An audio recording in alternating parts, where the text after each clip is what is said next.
نفعنا الله بعلومهم في الدنيا والآخرة. الفاتحة. أعوذ بالله من الشيطان الرجيم. بسم الله الرحمن الرحيم. الحمد لله رب العالمين الرحمن الرحيم مالك يوم الدين. إياك نعبد وإياك نستعين. اهدنا الصراط المستقيم صراط الذين أنعمت عليهم غير المغضوب عليهم ولا الضالين. آمين. Alhamdulillahirabbil alamin hamdan syakirin hamdan na'imin hamdan yuafi ni'amahu wa yukafi mazidah. Ya Rabbana lakal hamdu wa lakal syukru wa lakal mulku kama yanbaghi li jalali wajhikal karim wa azim sultanik. Rabbi israh li sadri wa yassir li amri wahlul 'uqdatam min lisani yafqahu qawli. Amma ba'du. Jamaah khatmul Quran yang dirahmati Allah Subhanahu wa taala, pertama yang saya hormati orang tua kita, sesepuh kita yang tidak saya sebutkan satu persatu namanya, guru-guru saya, orang tua saya, sahabat-sahabat saya, dan seluruh jamaah yang dirahmati Allah Subhanahu wa taala. Mohon izin saya menyampaikan materi yang selanjutnya. Mudah-mudahan ini ada berkahnya buat saya khususnya, ada manfaatnya buat kita semua. Di sini kita memang watawa sabil haq watawa sabil sob, saling mengingatkan dalam hal kesabaran dan dalam hal ketakwaan kepada Allah Subhanahu wa taala. Mudah-mudahan bekal ini menjadi bekal buat kita semua. Tahadus binikmah, bersyukur kepada Allah dengan berbagai macam kenikmatan yang Allah berikan kepada kita.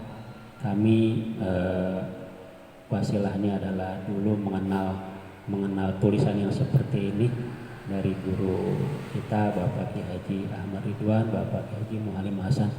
Itu yang mengenalkan pertama kali apa itu nahu, apa itu sorof.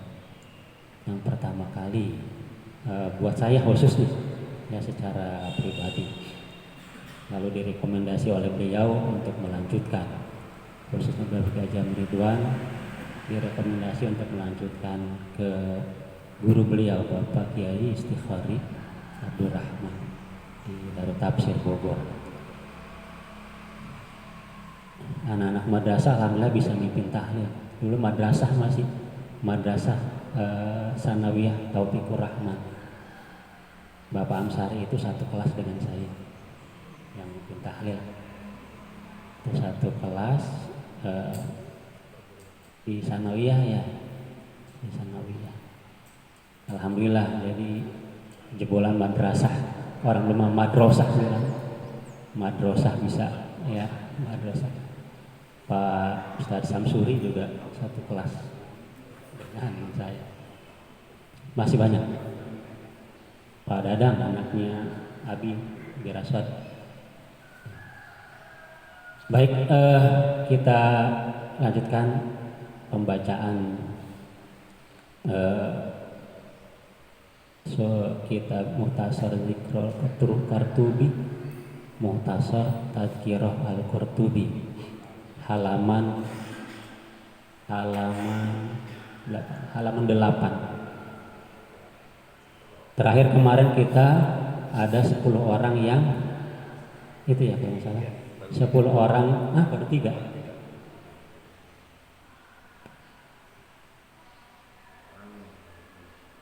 Udah kelar kemarin, gimana yang kelar? Oh di masa. Saya mau lanjutin aja nih yang berikutnya nih. Baru 3 ya.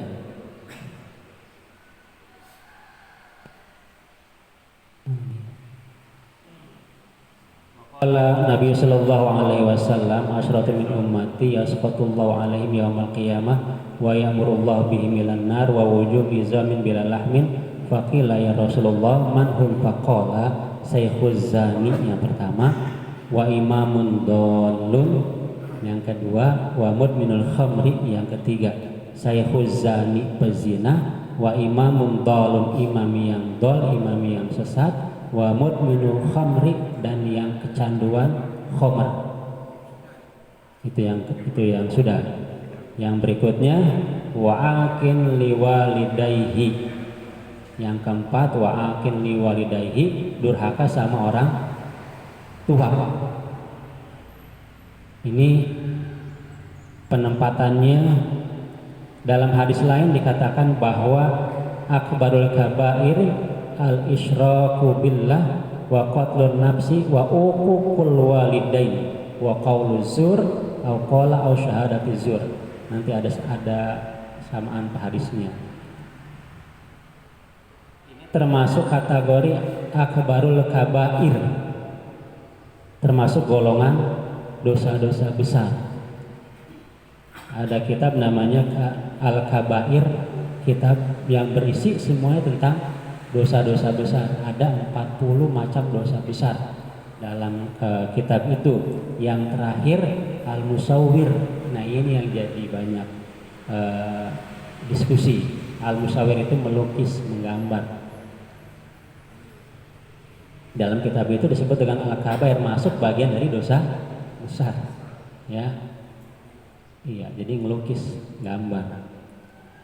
Al-isyraku yang pertama, isyrak menduakan, menganggap ada Allah selain Allah, itu termasuk al-kabair, dosa besar. Dosa yang paling besar di antara dosa besar kepada Allah adalah syirik.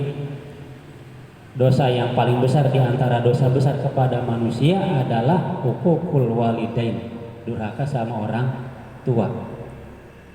Jadi masing-masing kelompoknya. Kalau kepada Allah yang paling besar syirik, kalau kepada manusia yang paling besar durhaka sama orang tua. Jadi kalau orang tua udah nggak ridho, Allah juga tidak ridho. Maka begitu besar dosanya kepada orang tua. Sampai-sampai Rasul mengatakan bahwa al-jannatu tahta aqdamil ummahat, surga berada di bawah telapak kaki ibu. Jadi yang mempunyai hak, kalau boleh saya bilang seperti itu, yang mempunyai hak prerogatif untuk anaknya bisa masuk surga atau tidak adalah orang tua atau ibu. Sebab kalau kata ibunya udah pakai bahasa beji ya, gua nggak ridho punya anak lu dunia akhirat, Allah juga ngikut. Bukan Allah berarti ngikut-ngikut sama manusia, bukan. Itu artinya menegaskan bahwa betapa dahsyatnya, betapa hebatnya durhaka sama Allah, durhaka sama orang tua, sampai Allah pun tidak ikhlas. Ya, tidak ikhlas. Kenapa? Karena dalam Al-Quran, wahnan ala wahnin, susah payah, dikandung susah payah, dibawa ke sana, dibawa ke sini. Kita mau bapak-bapak nggak hamil, ya, tapi ibu, istri, wa fisaluhu, potongan itu gitu ya, wa fisaluhu fi amaini, dan dipisahkan setelah usia amain 2 tahun. Suin selama 2 tahun. Disayang apapun kondisinya, apapun resikonya, yang penting anak bisa nyusu, kan begitu. Apa? Buat ngebelain kita sebagai anak, ya. Status kita kan sebagai anak sekarang, status sebagai orang tua, ya, sebagai anak juga, sebagai orang tua juga. Kalau ada orang tua yang mengatakan ntar lo rasain kalau jadi orang tua, ada nggak yang gitu? Ada. Kerasa nggak? Kerasa. Kerasa. Oh begini jadi orang tua, ya anak. Kita dulu barangkali tanda kutip bandel, tanda kutip. Kira-kira sekarang punya anak sama nggak kayak kita? Pola tingkah lakunya hampir sama, karena buah tidak jauh dari pangkal pohonnya. Bapaknya dulu bandel, anaknya enggak, alhamdulillah. Kalau misalkan ada anak yang sama kayak begitu, sibuk, kadang-kadang suka begitu, hisab. Dulu gue juga dimarahin sama baba, sekarang gue marahin anak gue gitu kan, persis banget begitu. Uququl walidain, durhaka sama orang tua. Ya, ridallah fi ridal walidain wa sukhtullah fi sukhtul walidain. Murkanya Allah terletak pada murkanya orang tua juga. Ya, pada orang tua. Maka kata-kata orang tua terutama ibu manjur.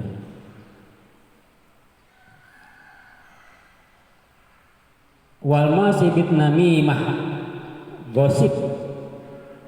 Ini namimah, gosip, mendiskusikan orang lain, membicarakan orang lain yang belum tentu yang dibicarakan itu jelek dari diri orang lain. Bisa jadi yang kita bicarakan itu orangnya benar, cuma karena ketidaksukaan kita anggap, kita cari ketidakbenarannya. Sementara dalam Al-Quran, la yaskhor qaumun min qaumin asa ayyakuna khairam minhun. Jangan kamu saling mengolok-olok satu kaum, belum tentu yang diolok-olok itu lebih buruk dari kamu, kata Al-Quran. Udah jelas orang yang mengolok-olok itu dosanya lebih besar ketimbang orang yang diolok-olok, orang yang dihina, orang yang dibicarakan, orang yang digosipkan. Saya nih dengan Pak Bikman misalnya, maaf Pak Bikman ya, misal saya punya dosa 5 misalnya, Pak Bikman punya dosa 5. Saya ngegosipin Pak Bikman, lebih banyak mana dosanya? Saya apa Pak Bikman? Saya. Karena apa? Saya tambah 1 dong. Karena mendiskusikan Pak Bikman, ngomongin Pak Bikman, kalaupun sama-sama punya dosa misalnya begitu, saya tetap lebih besar misalnya ketimbang Pak Bikman yang saya bicarakan. Maka la yaskhor qaumun min qaumin asa ayyakuna khairam minhuna di situ. Belum tentu yang diolok-olok itu lebih buruk. Yang jelas yang mengolok jauh lebih buruk. Jauh lebih buruk dari yang diolok-olok, yang dihina, yang digosipkan. Di televisi kan banyak banget acara ngegosip dengan judul yang bermacam-macam aja. Ini bermacam-macam.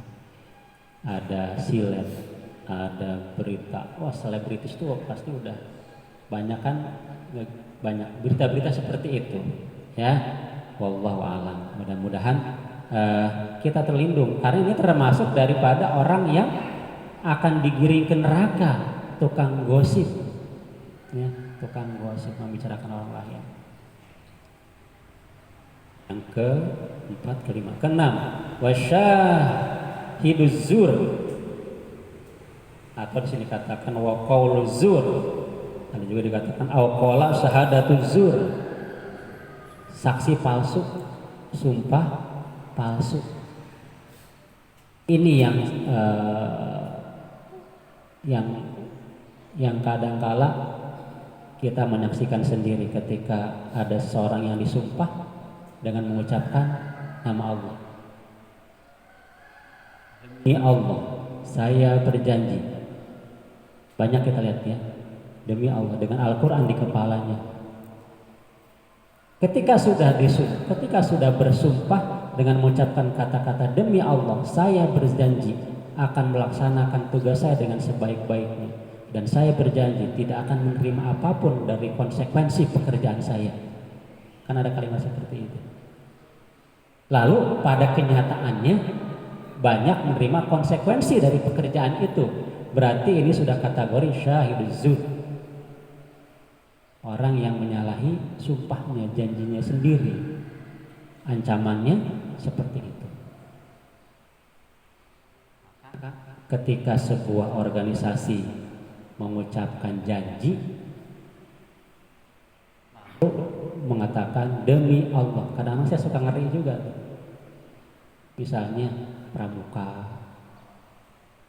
OSIS, ROHIS, karena kan suka ada akad janji mengucapkan demi Allah. Kadang saya suka ngerinya apa, bocah gitu kan, anak-anak SMP, anak-anak SMA mengucapkan demi Allah saya berjanji. Anak sih ngikutin aja, malah kencang suaranya, lantang. Tapi konsekuensi dari janjinya itu, mengucapkan demi Allahnya itu wallahi, billahi, taullahi, ya, billahi demi Allah dengan menyebut nama Allah, taullahi juga sama-sama berjanji, wallahi, billahi, taullahi itu sama-sama sumpah yang tidak boleh diucapkan sembarangan. Ini hanya digunakan sebagai saksi apabila ada satu perkara yang memang membutuhkan saksi. Dalam fikih, kalau laki-laki saksinya 2 dengan kriteria yang macam-macam, yang cukup banyak, yang adil, yang soleh, yang bisa berkata benar. Kalau perempuan saksi itu harus 4, nah, seperti itu. Dan semuanya kriterianya kayak begitu. Ini sangat beratnya jadi saksi, ya, jadi saksi. Si pernikahan, Haji saksi dari perempuan ya, nah gitu kan. Pak Hikmah saksi dari laki-laki ya, itu saksi. Ini termasuk kategori saksi, syahid, saksi. Kan saksi judulnya, tanda tangan. Jika dalam ijab kabulnya ada hal yang menyalahi, ada hal yang kurang, lalu saksi mengatakan sah, sementara ijab kabulnya cacat, maka si saksi itu juga berdosa. Saya terima nikahnya Pulan binti Pulan dengan mas kawin tersebut tunai. Ada yang salah nggak? Salah nggak? Ada. Saya terima nikahnya Pulan bin Pulan dengan mas kawin tersebut tunai. Ada yang kurang nggak? Ada yang salah nggak? Nggak ada, benar. Kawin nggak ada. Ankah tuka wa zaujatuka gitu kan bahasa Arabnya. Saya nikahkan dan saya kawinkan engkau dengan anak saya pertama Pulan binti Pulan dengan mas kawin tersebut tunai, sah. Jika ada pernikahan yang saya terima nikahnya Pulan binti Pulan, sah nggak? Secara fikih kurang kalimatnya, nggak sempurna. Kenapa? Cuma dinikahin doang, tidak berhak untuk mengawinkan, mensetubuhi, nggak berhak. Ijab kabul lah itu ya, ijab kabul. Pak Haji boleh pinjam mobil tapi jangan jauh-jauh ya, seputar Depok aja. Kan ijab kabul nih, ya kan? Tiba-tiba dipakai pulang kampung, misalnya begitu ya. Misalnya, kira-kira yang punya mobil marah nggak? Kalau tahu marah, kalau nggak tahu kan nggak marah. Nah ini si bocah tahu nih. Begitu malam pertama, gua nggak mau nyentuh lo. Kenapa? Kita disuruh menikah doang. Bisa nggak bilang kayak gitu? Bisa jadi kan? Kita cuma nikah doang ya, udah selesai. Udah gitu, lo di rumah lo, gue di rumah gue, cuma nikah doang. Kan protes nih si perempuan, loh bang kenapa? Kembali lagi nikah lagi kalau mau. Bisa begitu, bisa jadi. Nah tiba-tiba saksi sudah mengatakan sah, kan bersaksi. Ini anak berarti kan cuma dinikahin doang itu bocah. Nah, sering kadang-kadang kita lihat dalam ijab kabul seperti itu, saksinya yang betul-betul ngerti juga. Saya nikahkan dan saya kawinkan, mesti ada itunya. Kalau fikih begitu, ya fikih. Bapak Kiai Haji Ahmad Ridwan kalau ngomong keras, kagak boleh, pokoknya kudu ada dikawininnya. Beliau guru fikih di sana ya. Pak Samsuri guru fikih ya beliau ya. Galak tapi tegas, enak. Harus ada kata kawinkan. Nah, barangkali karena kita juga bagian dari saksi nanti dalam sebuah pernikahan, liatin betul-betul. Kalau berani protes. Ulangi ijab kabulnya. Kan udah sah, ulangin. Kenapa? Nggak ada kawinnya. Ankah tuka wazaujatuka gitu. Wazawajtuka. Saksi ya, sahiduz zur, dan sampai jadi saksi palsu. Wa mani'uz zakah, dan orang yang tidak mau bayar zakat. Orang yang nggak mau bayar zakat pada zaman sahabat diperangi. Ya kalau nggak salah Pak Haji sih, diperangi orang yang tidak mau bayar zakat. Ini orang yang nggak mau bayar zakat, segan bayar zakat, sengaja nggak mau bayar zakat, tapi dia punya untuk bayar zakat. Ini juga termasuk orang yang akan digiring ke neraka. Untuk zakat ini kita sudah mengerti bagaimana posisi porsi untuk zakat masing-masing. Yang paling sering kita lakukan di masyarakat adalah bayar zakat fitrah. Tapi zakat-zakat yang lain kadang-kala suka kelewat. Ya, kadang-kadang suka kelewat.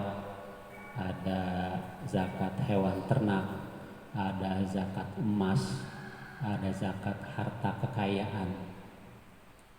Sekarang ada zakat penghasilan dalam fikih kontemporer. Begitu ada zakat penghasilan 2,5%, menghitungnya seperti apa? Kontrakannya ada 50 pintu, wajib bayar zakat nggak? Wajib zakat apa di situ? Apakah penghasilan? Apakah harta? Kontrakan. Punya emas di rumah istrinya sampai 100 gram. Emas murni ya, sampai 100 gram, kepingan-kepingan, wajib bayar zakat nggak? Wajib. Kalau 100 gramnya dipakai semua nggak wajib. 100 gram dipakai tiap hari di kalung, di tangan, di cincin, dipakai. Tapi kalau yang disimpan 100 gram, sekarang nggak nyimpennya, nggak di rumah, kan ada safety box sekarang. Ada safety box, beli emas logam mulia di Antang, lalu kita sewa safety box, kita kumpulin di safety box 5 gram terus dikumpulin, nggak tahu nyampe 200 gram. Kita lupa punya emas di Antang, di safety boxnya ada 200 gram dan kita nggak pernah bayar zakat. Nah, kadang-kadang seperti itu. Jadi kategori orang yang mani'uz zakat. Wa akilur riba, dan orang yang makan riba. Riba ada di hadapan kita, riba ada di lingkungan kita, riba ada di sekeliling kita. Tugas kita adalah, kalau kita memang sudah paham, jangan makan harta riba. Jika memang sudah terlanjur, sekarang kita coba bersama-sama untuk hilangkan sedikit demi sedikit, ya, sedikit demi sedikit riba. Nah, riba. Sekarang kan ada kelompok anti riba, ya, ada kelompok anti riba yang mereka mengatakan bahwa bunga bank adalah riba. Itu bahasannya panjang. Judulnya, orang yang memakan harta riba tidak boleh digiring ke neraka. Apalagi riba itu digambarkan seperti berzina dengan ibunya. Memakan harta riba sama dengan dosanya berzina dengan ibu. Maling kundang aja nggak sampai berzina dikutuk, jadi batu. Itu belum sampai ya, belum sampai berkeluarga udah dikutuk jadi batu. Apalagi kalau sudah hubungan berzina, anak sama ibu, nauzubillah. Lalu anaknya nanti manggil apa ke ibunya? Manggil nenek benar, manggil ibu benar, karena anak sama ibu berzina. Di Depok ada kejadian kayak gitu. Anak berhubungan dengan ibunya, lalu ibunya hamil dan melahirkan. Ya.